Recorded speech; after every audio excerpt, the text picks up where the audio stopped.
난민 문제가 이슈로 떠오르면서 기독교계에서도 의견이 엇갈리고 있습니다. 인도적 수용을 요청하는 입장과 무분별한 수용을 거부한다는 주장이 팽팽하게 맞서고 있습니다. 내년 7월부터 장애 등급제가 단계적으로 폐지됩니다. 이런 가운데 장애 등급제 폐지에 따른 시각장애인들을 위한 대응 방안을 모색하는 토론회가 열렸습니다. 여름방학을 맞아 다양한 수련회와 캠프가 전국 곳곳에서 열리고 있습니다. 젊은이들이 신앙을 재충전하고 청소년들의 영적인 성숙을 돕는 여름 사역을 소개합니다. 기독교대한감리회가 소속 연회에 선거권자 명단을 제출해 줄 것을 요청했습니다. 오는 10월 연회에서 각 연회 감독 선거와 감독회장 재선거에 대비하기 위한 조치로 다음 달 21일까지 선거권자를 확정하겠다는 방침입니다.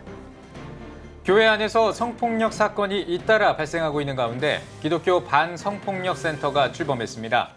기독교 반성폭력센터는 피해자를 지원하는 활동을 비롯해 교계의 성평등 문화를 만들어 나가기 위해 노력하겠다고 밝혔습니다.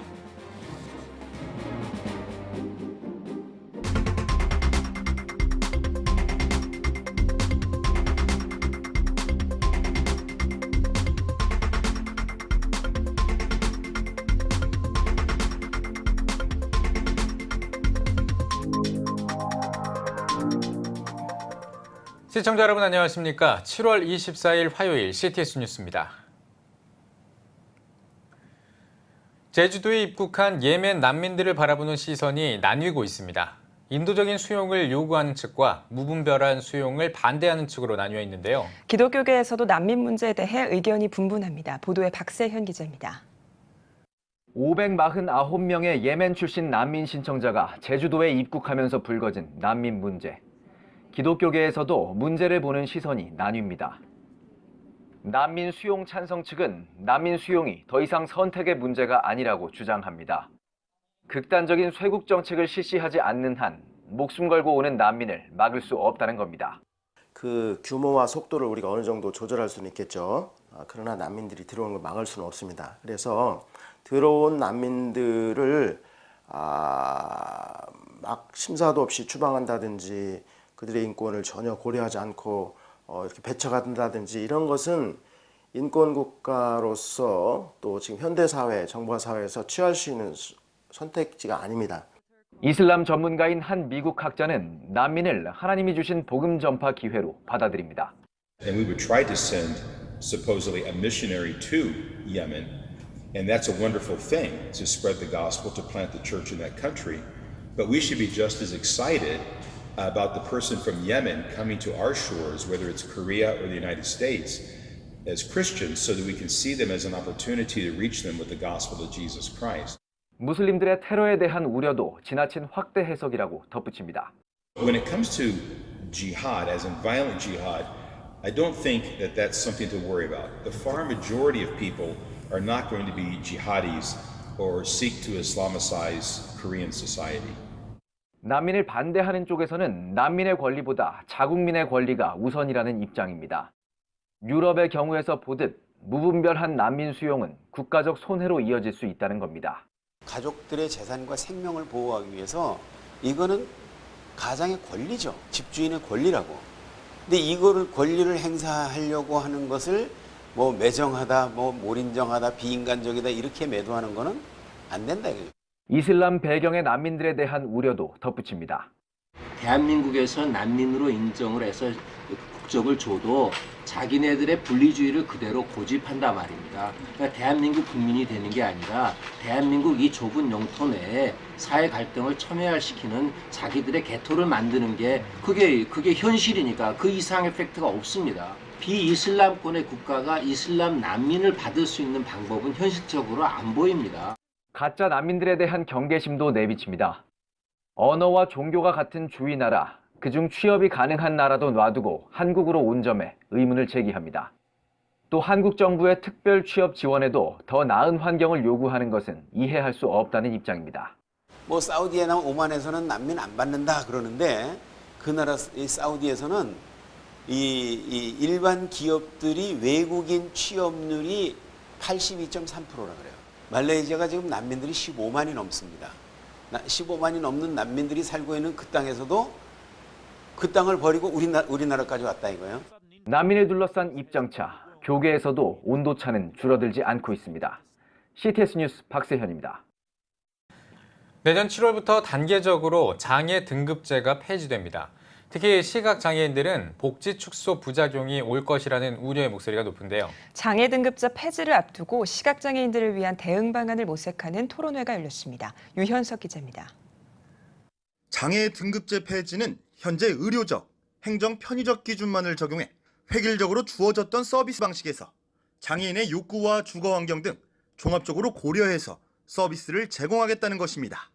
현재 문재인 정부가 밝힌 장애 등급제 폐지는 내년 7월 우선적으로 활동 지원, 보조기기 등 일상생활 지원 서비스의 등급을 없애고 종합 판정 도구를 적용한다는 계획입니다. 이후 2020년 이동 지원, 2022년 소득 고용 지원 서비스 등 단계적으로 종합 판정 도구를 활용하겠다는 방침. 종합 판정 도구는 현재 복지부가 마련 중인 상태로 아직 공개적으로 발표하지는 않았습니다. 이러한 가운데 2018년 장애 등급제 폐지에 따른 시각장애인 대응 방안 마련 토론회가 실로암 장애인 자립 생활센터 주최로 열렸습니다. 실로암 장애인 근로사업장 조봉래 원장은 등급제 폐지까지 불과 1년밖에 남지 않은 현실에서 제도 개편을 위한 준비가 잘 진행되고 있다고 생각하기 어렵다고 지적했습니다. 특히 민관협의체에서 회의를 하고 있다는데 어떠한 종합판정표를 사용할 것인지 대중에 공개된 사항이 거의 없다면서 과연 다양한 장애 당사자들의 의견을 민주적 절차 속에 충분히 담아낼 수 있을 것인가 하는 의문만 커진다고 우려를 표했습니다. 대구대학교 직업재활학과 조성재 교수는 등급제 폐지 이후 시각장애인의 불합리성에 대해 학계는 물론 시각장애인 대표단체인 한국시각장애인연합회조차 관심이 적다고 밝혔습니다. 50만을 대표하는 유일한 시각장애인 단체라면서요. 근데 그러면 그 보건복지부 사람들하고 어떤 정기적인 소통 채널을 만들어 놓든지 소통하고 연대하는 노력들이 좀 필요하다는 생각을 합니다. 시각장애계 전체의 공감대 형성과 공동 대응이 필요하다는 주장도 제기됐습니다. 이를 위해 시각장애인계 조직과 외부 전문가 그룹 등을 조직하고 현재의 시각장애인에 대한 서비스량이 새로 도입되는 종합서비스 인정표에서 감소하지 않도록 해야 한다는 주장이 제기돼 참석자들의 큰 호응을 얻었습니다. 등급제가 폐지되었을 때 그 목적이 자립 능력 향상이라고 한다면 시각장애인 입장에서는 이동 혹은 시각정보 이런 접근이 용이할 때 자립이 더 늘어난다. 그래서 구애훈련 서비스 같은 별도의 시각장애인 서비스를 개발하고 내년 하반기부터 실시될 장애 등급제 폐지, 현실적인 대응책 마련을 위한 여러 가지 방안이 모색되고 있습니다. CTS 뉴스 유현석입니다. 여름 하면 빼놓을 수 없는 게 바로 여름 캠프죠. 성령 캠프와 말씀 캠프, 인성 캠프 등 해를 거듭할수록 다양해지고 있습니다. 청소년과 청년들의 삶을 바꾸고 영혼을 새롭게 할 올해 여름 수련회와 캠프를 소개합니다. 김인혜 기자입니다.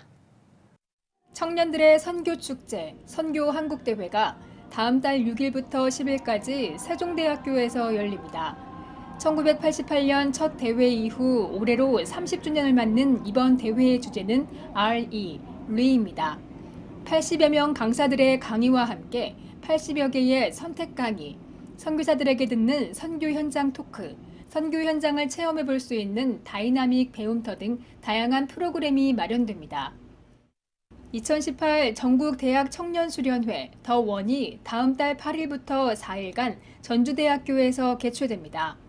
라이크 지저스를 주제로 열리는 이번 대회에는 내려놓음의 이용규 선교사, 온누리교회 이상준 목사, 케냐 이문미 선교사 등이 주 강사로 나섭니다. 또한 이성교제, 이단을 주제로 한 다양한 선택 강의와 히즈팝의 워십 콘서트도 진행될 예정입니다. 청소년들의 영적 성숙을 돕는 다양한 캠프도 전국 곳곳에서 열립니다. 국내 최초 찬양 사역자들과 예배자들이 함께하는 청소년 여름 캠프 더 드림이 다음 달 6일부터 사흘간 충북 성산 기도원에서 개최됩니다. 한올 고등학교 교목 이성재 목사, 전 디사이플스 리더 정신호 목사, 더맨덤 공동체 대표 조한민 전도사의 비전의 말씀을 비롯해 강찬, 김브라이언, 장종택 목사 등 내노라 하는 찬양 사역자들의 콘서트가 마련됩니다. 특히 이번 캠프에 참석한 교회에는 캠프 이후 덤앤덤 찬양 사역자들이 방문해 찬양 콘서트를 열며 캠프에서 받았던 은혜를 다시 나누는 시간을 가질 예정입니다. 예장통합총회의 인성교육 프로그램 청소년 인성캠프 썬플러스는 다음 달 9일부터 11일까지 두 차례에 걸쳐 도봉 숲속마을에서 열립니다. 문화체육관광부의 지원으로 열리는 올해 썬플 캠프의 컨셉은 기차여행.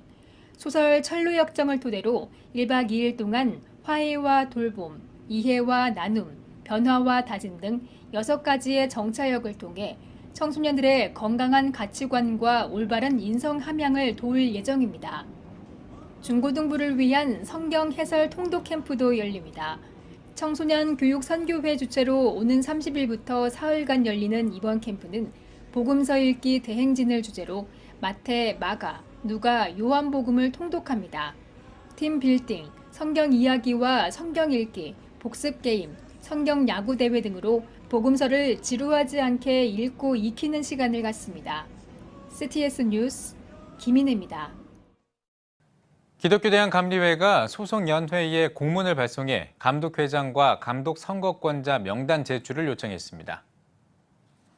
감리회는 제32회 감독회장 선거 무효 판결이 확정되지 않았지만 추후에 발생할 선거 무효와 감독회장 재선거에 대비해 오는 10월에 연회에서 감독회장 선거와 감독 선거를 함께 준비하기로 결정했다고 밝혔습니다. 또한 지난 선거에서 감독 선거권자의 선출상 하자가 있었던 연회는 임시연회를 개회해 선거권자를 선출하고 오는 8월 21일까지 확정된 선거권자 명단을 제출할 것을 요청했습니다. 기독교 반성폭력센터가 기독교회관에서 출범 기자회견을 열고 교회 안에서 벌어지는 성폭력을 예방하고 피해자를 지원하기 위한 상담 등 공식 활동을 시작했습니다. 기독교 반성폭력센터는 교회에서 벌어지는 성폭력 사건에 비해 기독교 안에 있는 성폭력 상담기관은 매우 부족하다면서 피해자들을 위한 법률과 의료 등 다양한 활동을 전개하겠다고 밝혔습니다.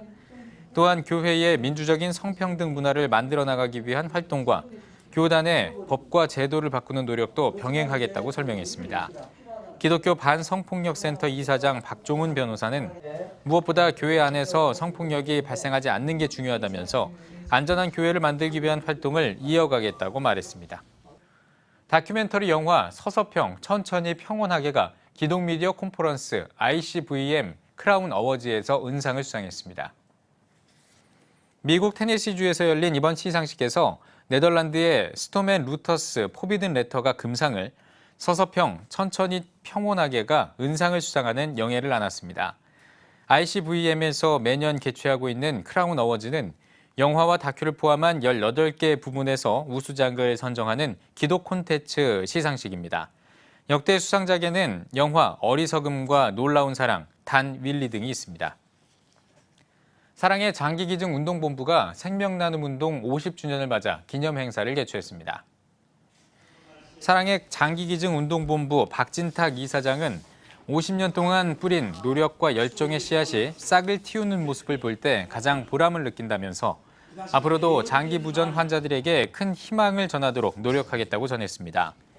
50주년 기념 행사에서는 교계와 정계 인사들을 비롯해 세계 최초로 릴레이 생명 나눔을 실천한 11명과 장기 기증자, 이식인 등 500여 명이 참석해 그동안의 사역을 돌아보고 장기 기증에 대한 그리스도인의 사명을 공유했습니다.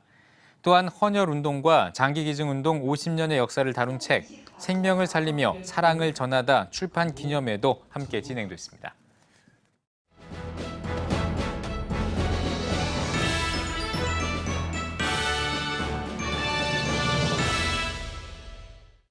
전국 각 지역별 네트워크 뉴스입니다. 2018년 포항 지역 선출직 군경 지도자 초청 오찬과 간담회가 포항시 남구에서 열렸습니다. 포항 동해 큰교회 공병희 목사는 말씀을 통해 복 있는 사람은 악인들의 꾀를 따르지 않는 의로운 사람이라며 포항시의 정치와 군사를 담당하는 지도자들이 의를 실천하며 하나님의 마음에 합당한 삶을 살 수 있길 바란다고 말했습니다. 또 포항시 기독교교회연합회 회장 포항침례교회 조근식 목사는 최근 일어난 해병대 헬기 사고와 관련해 비통한 심정이라며 앞으로 정치와 국방을 위해 전심으로 기도하는 포항 지역 기독교계가 되겠다고 전했습니다. 이어 국방과 치안, 포항시와 선출직을 위한 특별기도의 시간도 마련됐습니다. 제7회 CTS 전국 소년소녀 합창 대축제가 고양 아람누리 아람음악당에서 열렸습니다. 전국 30여 개 합창단 가운데 충주, 제천, 수원 등의 8개 팀과 CTS 프로젝트 콰이어가 참여한 합창제에서는 예수가 우리를 부르는 소리, 주 하나님 지으신 모든 세계 등의 연합 합창곡이 공연됐습니다. CTS 소년소녀 합창단은 국내외 찬양 선교와 기독 문화를 전하기 위한 찾아가는 음악회 등 활발한 활동을 이어오고 있습니다. 제주 시온교회가 일산 제자 성광교회와 함께 청소년 풋살 축제를 개최했습니다. 서귀포 지역의 교회팀과 기독교인 1명 이상 포함된 일반팀 등 총 20개 팀이 참석한 풋살 대회는 토너먼트로 진행됐으며 서귀포 반석교회가 우승을, 신례교회가 준우승을 차지했습니다. 믿지 않은 친구들이 참 많이 왔고 이번 계기를 통해서 믿지 않은 자들과 또 믿는 우리 식구들이 함께 연합할 수 있는 귀한 시간이 될 것 같습니다. 가장 에너지가 많았던 우리 청소년들이 에너지를 영적으로 또 함께 분출할 수 있는 귀한 통로가 되었으면 좋겠습니다. 이어진 서귀포 청소년 전도축제에서는 제주 시온교회와 일산 제자 성광교회 청년들이 먹거리 장터와 네일아트, 상담, 공연 등의 다채로운 행사를 통해 노방전도로 초청된 청소년들에게 복음을 전하는 시간을 가졌습니다. 잠시 후 뉴스 더보기 시간에는 성경의 실제 배경지로 주목받는 요르단에 대해서 이야기를 나눠보겠습니다. 성경 지리 역사 연구가인 주심교회 홍순아 목사님과 함께 성경이 살아 숨쉬는 땅 요르단에 대한 자세한 말씀 나눠보겠습니다. CTS 뉴스 잠시 뒤에 뵙겠습니다.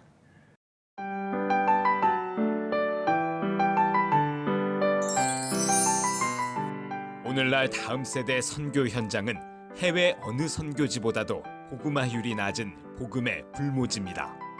한국교회 청소년이 급격히 감소하는 상황에서 교회 학교는 물론 다음 세대를 향한 선교적 접근이 너무나 어렵습니다. 아름다운 신앙 계승은 교회의 사명이기에 한국교회와 성도들이 당장 눈에 보이는 결과를 기대하기보다 지속적인 기도와 관심이 이어지길 소원합니다. 한국교회의 미래는 다음 세대 신앙 계승에 달려 있습니다. 예수 그리스도의 은혜와 하나님의 사랑이 자라나는 다음 세대와 함께 하기를 기도합니다. 다음 세대, 대한민국의 희망입니다. 이 캠페인은 대한예수교 장로회 통합총회와 함께합니다.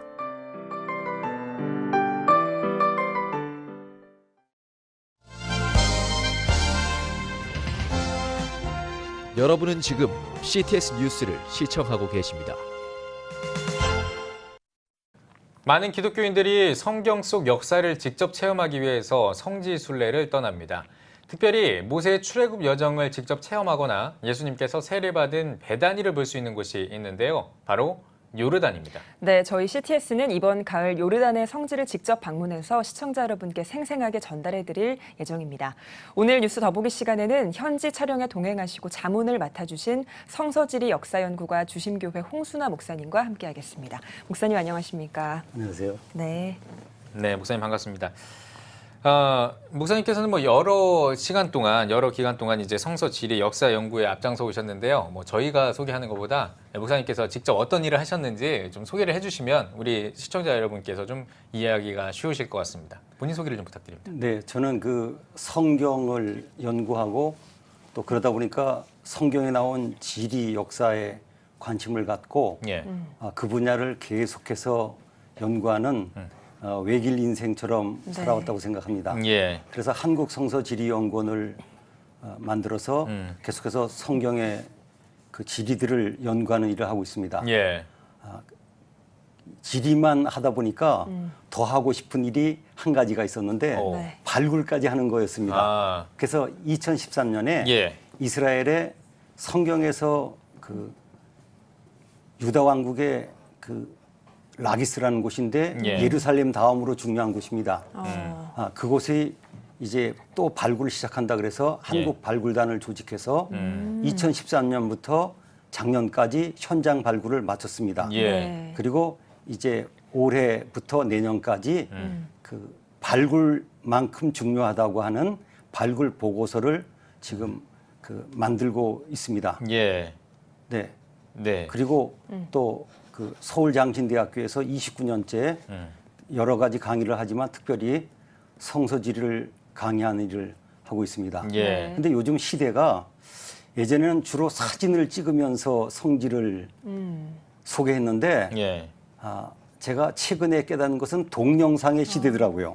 사진은 일부분밖에 전달 못하는데 동영상은 현장을 거의 그대로 담아서 전달할 수 있는 것을 알고 작년부터 그 동영상을 주로 제작하는 일에 몰두하면서 그 다큐로 성지를 소개하는 것이 가장 좋은 것 같아서 이제 다큐 제작에 열심을 내고 있는 중입니다. 네. 알겠습니다. 지금 들어보니까요, 참 많은 일들을 하시고 정말 귀한 일을 하신다라는 걸 좀 알 수 있겠는데 제가 지금 말씀해 주신 것 중에서 몇 가지만 좀 질문을 드리겠습니다. 그 라기스라고 하셨잖아요.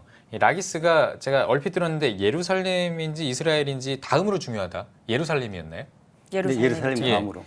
어떤 곳이기에 이렇게 중요한 건가요? 이 라기스에 대해서 좀 설명을 해주시죠. 라기스는 그 성경에 24번 나왔습니다. 그런데 예루살렘이 유다 왕국의 제1번 도시고 제2번 도시가 그 당시는 라기스였습니다. 그래서 제가 오늘 아침에도 성경을 봤는데 사네리 왕이 이스라엘을 대부분을 점령하고 라기스의 본부를 세워놓고 예루살렘을 마지막으로 겁박하고 있습니다. 그래서 그 현지에서는 라기스가 그만큼 중요한 곳이기 때문에 이미 30년 넘게 발굴이 계속돼 왔던 중요한 장소입니다. 그렇군요. 알겠습니다. 네, 본격적으로 이제 이야기를 좀 시작해 볼 텐데요. 많은 성도님들께서 사실 성지 순례하면 이스라엘부터 떠올리세요. 근데 요르단을 선택한 이유가 있을까요? 네, 저도 그 요르단을 가보기 전에는 성지 그러면 이스라엘로 생각했습니다.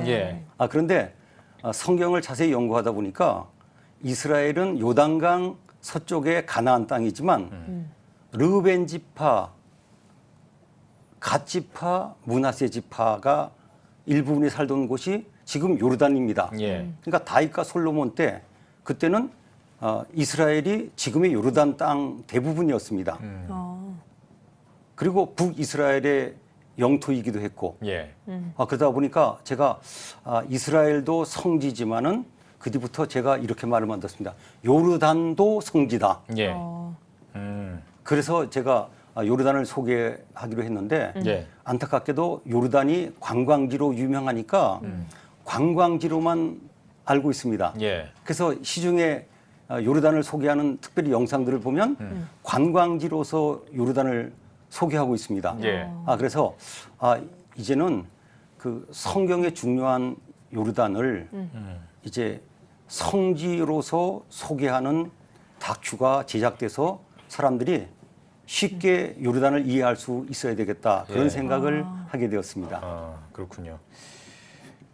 지금 요르단에 대해서 이제 설명을 해주고 계신데요. 이 중동의 요충지라고도 할 수 있고 지금 말씀해 주셨던 것처럼 뭐 관광지로 좀 유명하기도 한 이 요르단, 사실은 우리 이 대한민국에서 살고 계신 어떤 그 우리 기독인들에게는 아무래도 이 요르단이 조금은 낯설게 좀 느껴질 것 같거든요. 이 요르단이 어떤 곳인지 좀 소개를 해주시면 좋을 것 같아요. 그 요르단이 사실은 건국된 지 얼마 안 됐습니다. 1946년 5월 달에 정식으로 건국이 되었습니다. 그렇군요. 그래서 이제 보통 일반적으로 요르단 왕국 또는 요르단 하시 왕국이라고 이야기하고 있습니다. 근데 이 나라가 그 중동에서는 특별한 위치에 있습니다. 그리고 이 나라가 또 지금 이제 동서남북에 어떤 나라가 있는지를 살펴봐야 되는데 남쪽은 사우디아라비아가 있죠. 동쪽으로는 이라크가 있습니다. 또 북쪽으로는 시리아가 있습니다. 그리고 서쪽으로는 이스라엘이 있는 나라입니다. 예. 그리고 이 나라는 시리아와 접경 지역에 있기 때문에 급격한 변화를 가져오고 있습니다. 왜냐하면 시리아 난민들이 밀려와가지고 제가 2012년 통계만 해도 600 몇십만 그랬는데 지금 국민보다는 거주인이 거의 한 990만 명 정도라고 올해 통계 나왔습니다. 그래서 이 요르단이 이렇게 중요한 나라이기 때문에 중동 지역에서 중요한 위치로서 그 영향력을 끼치고 있는데 우리나라에서는 너무 잘 모르고 있다고 생각했습니다. 그렇군요. 그러면 요르단이 좀 개방적이다라고 말씀을 해주셨고 난민하고 이제 붙어 있는, 그러니까 난민하고 붙어 있다는 표현은 좀 걸맞지 않겠습니다만 시리아와 이제 맞닿아 있기 때문에 난민들이 많이 들어온다면 지금 우리나라도 그 제주 예멘 난민 때문에 이제 좀 논란의 목소리가 있는데 요르단 안에서도 혹시 이 난민 때문에 문제가 생기거나 이런 것들이 있나요?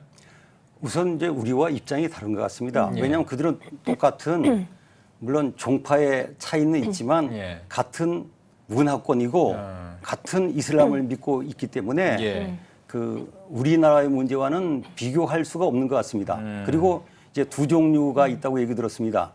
그 난민 수용 시설에 머무르는 사람과 그리고 여러 가지 여건이 되는 사람들은 그 요르단 안에서 살아가고 있는 사람들. 그것 때문에 이제 요르단 사회 자체가 여러 가지 변환기를 맞이하겠다고 걱정하는 얘기를 늘 들었습니다. 그렇군요.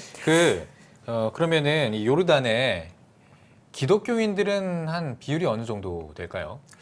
기독교인들이 최근 공식 통계로 한 6% 정도라고 이야기하고 있는데 얼마 안 되는군요.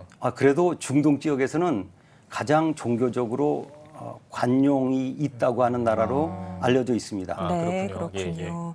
요르단을 살아있는 성경이라고도 부르잖아요. 그만큼 성경에 나오는 성지들이 많은 걸로 알고 있는데 목사님께서 좀 구체적으로 소개를 해주시죠. 저는 이제 성경 지리를 연구하면서 특별히 지명에 관심이 많았습니다. 그래서 창세기부터 계시록까지 지명을 하나하나 챙겨봤더니 1715개입니다. 그런데 요르단이 몇 개인가 봤더니 213개가 요르단과 관계된 지명이었습니다. 그런데 이제 그 장소는 제가 이제 이름은 다르지만 같은 곳, 그것을 이제 이명동지란 말을 쓰는데 그것을 정리를 해봤어요. 왜냐하면 엘랏, 엘로 똑같은데 이름이 다르게 나왔거든요.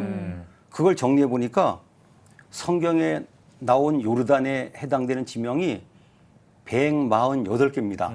그러니까 그 성경에 나온 지명의 10%를 요르단이 차지하고 있고 이스라엘이 60%를 차지하고 있기 때문에 나머지 나라들이 그 나머지 부분을 차지하고 있기 때문에 이것은 정말 성경적으로 중요한 나라라고 하는 것을 제가 수치로 확인하고 놀랐습니다. 그렇군요.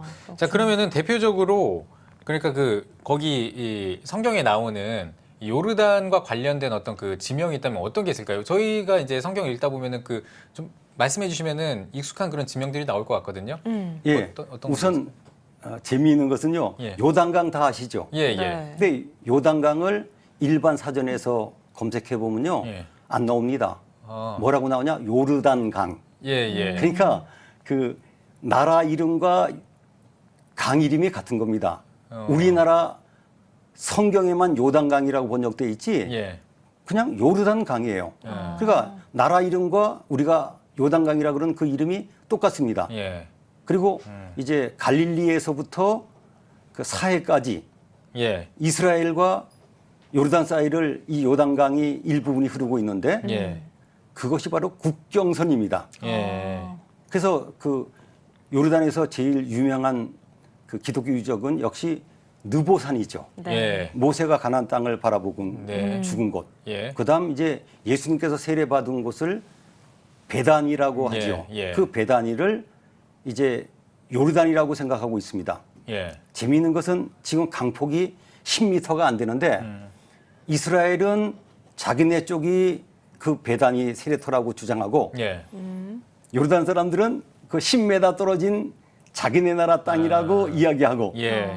그렇게 서로 주장하지만 대부분 학자들은 요단 저편에 있다고 해가지고 요르단 쪽이라고 그렇게 지지를 보내고 있는 것입니다. 그렇다면 예수님 세례터가 바로 이제 요르단에 있는 거죠. 그다음 소돔 고모라, 야복강, 그다음에 이제 출애굽 코스에서 그 정확한 추정은 안 되지만 제가 조사해봤더니 22곳이 요르단 지역에 있다고 추정하고 있습니다. 그렇군요. 자, 그러면은 이건 하나의 번외 질문인데요. 그 요르단강, 요단강 이 말씀을 해주셨으니까 그 요단강을 건넌다라는 표현이 있잖아요. 이게 어떤 분이 이제 돌아가시거나 이럴 때 그런 걸 쓰는데 이게 어떤 유래로 나온 건지 혹시 좀 설명해 주실 수 있을까요?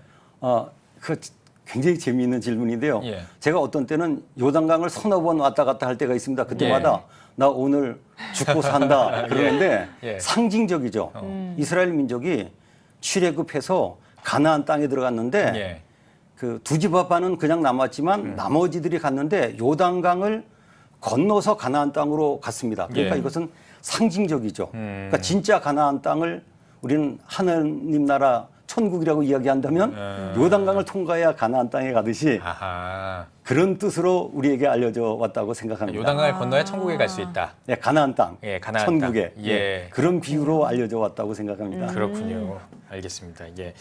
자, 또 이제 앞서서도 살짝 언급이 됐습니다만 이 요르단이 뭐 인접한 뭐 중동 국가들이 많이 있잖아요. 앞서도 말씀해 주셨던 것처럼 뭐 북쪽에는 시리아가 있고 또 이제 서쪽에는 또 이스라엘이 있고 뭐 여러 가지 이제 중동 국가들이 있는데 다른 중동 국가들과는 다르게 또 이제 정치, 뭐 외교적으로도 상당히 개방적인 나라로 저희가 알고 있습니다.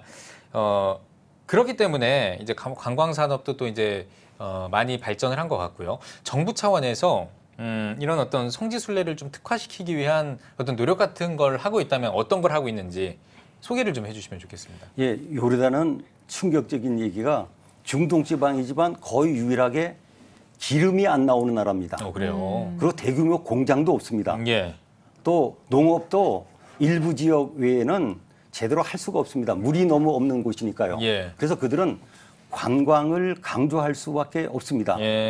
그러니까 그들은 이제 신앙적인 차원을 뛰어넘어서 관광을 위해서 굉장히 애쓰고 관광객들을 받아들이려고 노력하고 있는 것이 눈에 보입니다. 그러니까 어떤 식으로 좀 노력을 하고 있는지가 궁금합니다. 예를 들면 그 관광지에 말씀해 주셨던 것처럼 그 어떤 성경의 배경지가 많이 있고 이런 것들을 좀 보존하려는 어떤 노력 같은 것도 있을 것 같고요. 뭐 홍보하려는 노력도 있을 것 같은데 어떤 식으로 좀 정부가 하고 있는지를 소개해 주시면 좋겠는데요.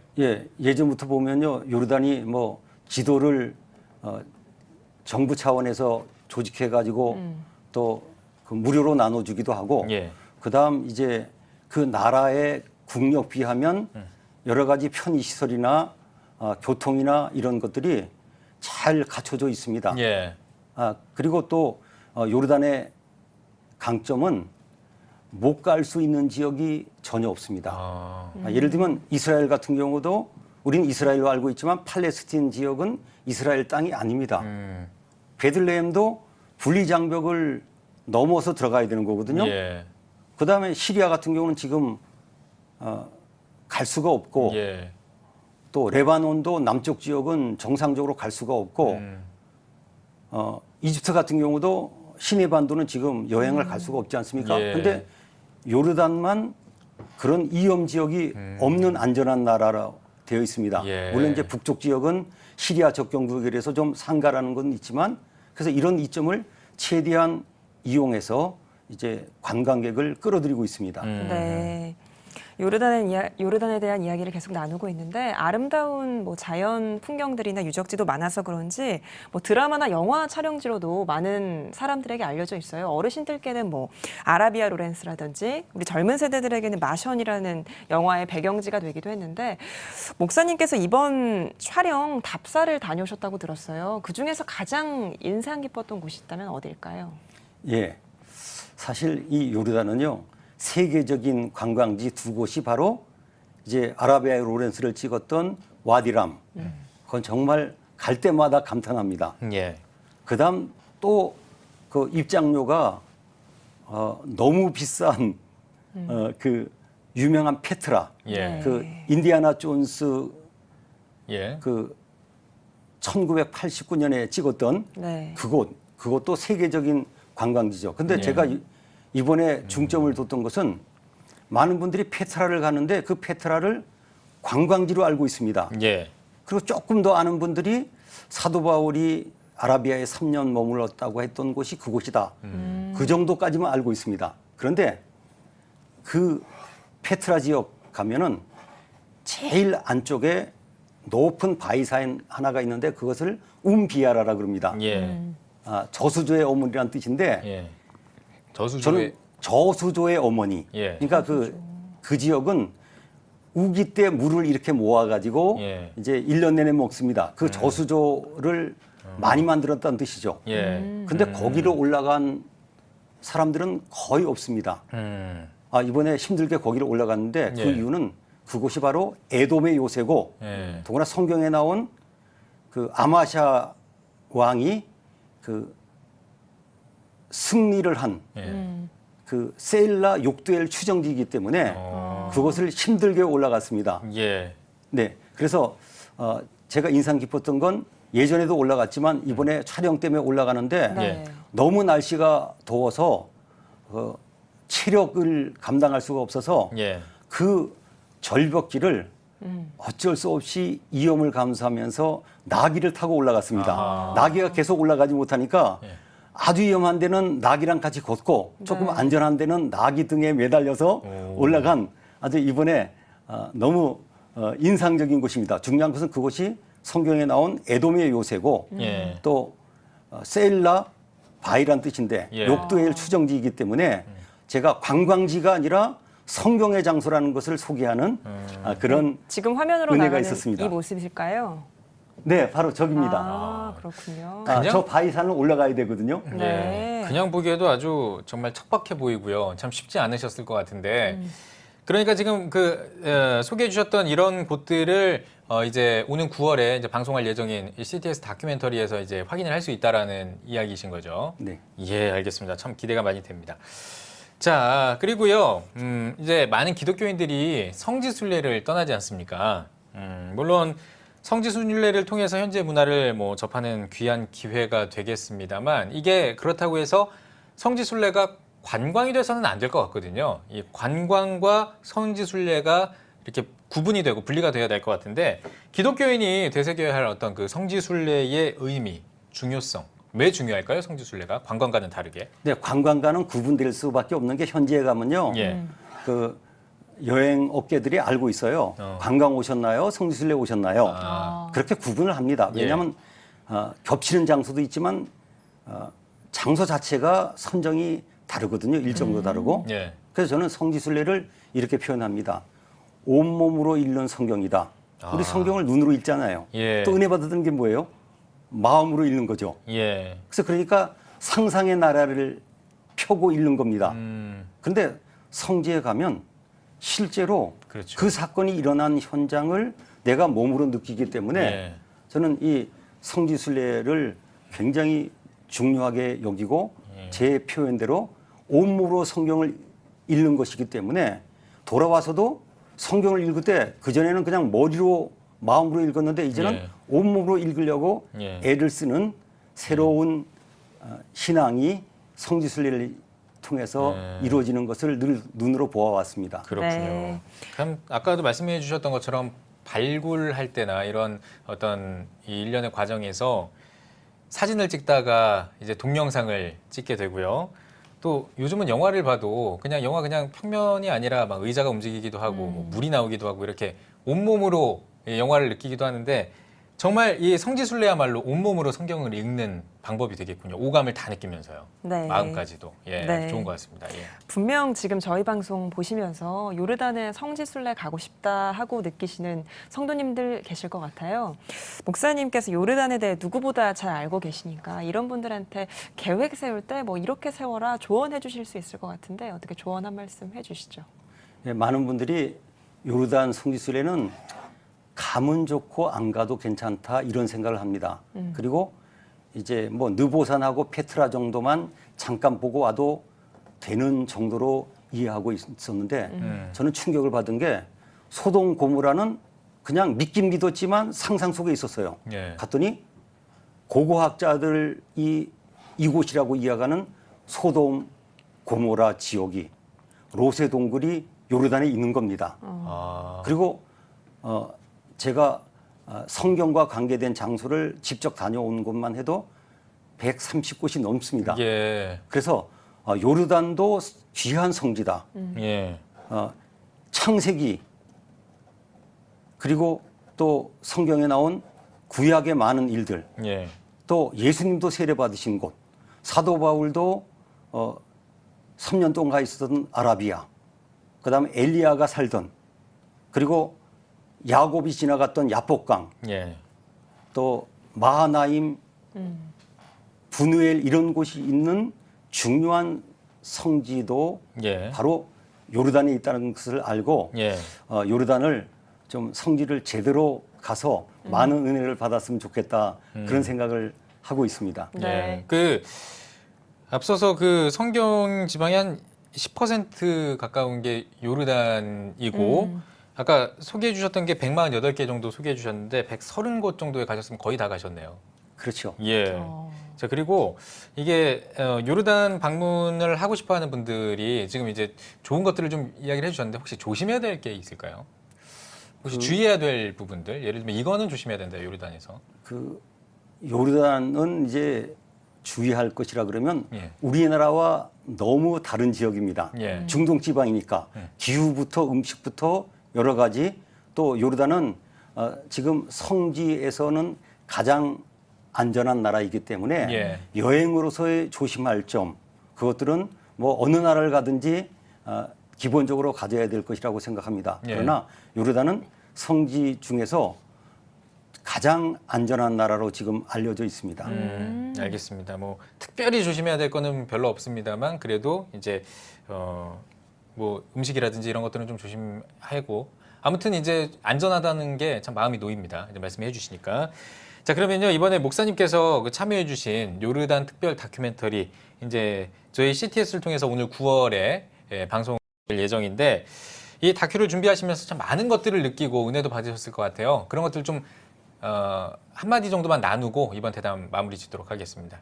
예. 네, 저는 이제 예전에 성지를 다니면서 제가 본 자료들이 거의 다 외국 사람들이 만든 것이었습니다. 서적이고. 그런데 우리나라에서 이렇게 후원 또 노력 또 방송 직접 만들 수 있는 시대가 된 것을 생각하면 너무 감사합니다. 사실 제가 2006년에 요르단에 대한 책을 쓰고 계속해서 요르단을 소개했는데 이렇게 방송으로까지 소개할 수 있는 한국교회가 된 것, 또 우리 여러 가지가 이렇게 국력도 신장되고 방송사들도 이렇게 이런 일을 할 수 있다고 하는 것, 그 자체가 너무 제가 감사하게 느끼며 정말 이 모든 것 하나님의 은혜다 그렇게 생각하고 있습니다. 요거를 좀 중점으로 봐주시면 좋겠다라고 하는 게 있을까요? 좀 요거 보실 때 그냥 보지 말고 요거는 좀 한번 중점적으로 좀 봐주시면 좋겠다. 아니면 이런 마음가짐으로 봐주셨으면 좋겠다 하는 게 있을까요, 혹시? 예, 제가 이 다큐를 보면서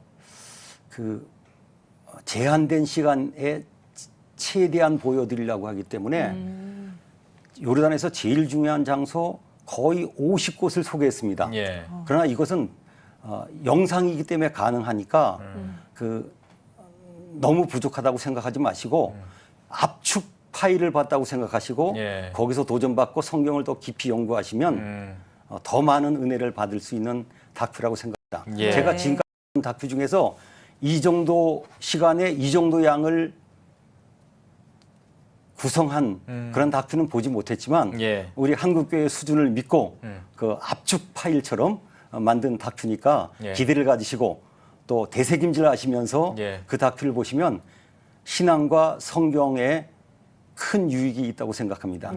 지금 말씀해 주셨던 그런 어떤 압축을 때 필요한 것들만 남길 수 있도록 저희도 노력을 많이 하도록 하겠습니다. 네. 고생 많으셨습니다. 자, 오늘 뉴스 보기 시간에는 주심교회 홍순화 목사님과 함께 이야기 나눠봤습니다. 목사님 오늘 귀한 말씀 고맙습니다. 고맙습니다.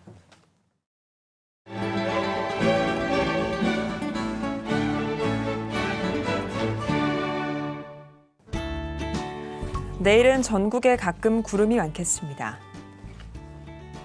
아침 최저 기온은 25도에서 28도, 낮 최고 기온은 32도에서 38도가 되겠습니다. 주간 날씨 예보입니다. 이번 예보 기간에는 고기압의 영향으로 대체로 맑은 날이 많겠습니다.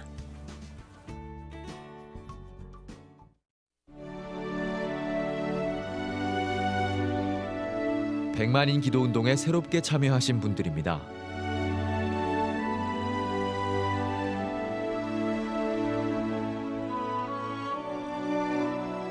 백만인 기도 운동을 통해 보내주신 후원금은 국내는 물론 전 세계를 향한 CTS의 영상 선교 사역을 위해 소중하게 쓰이고 있습니다.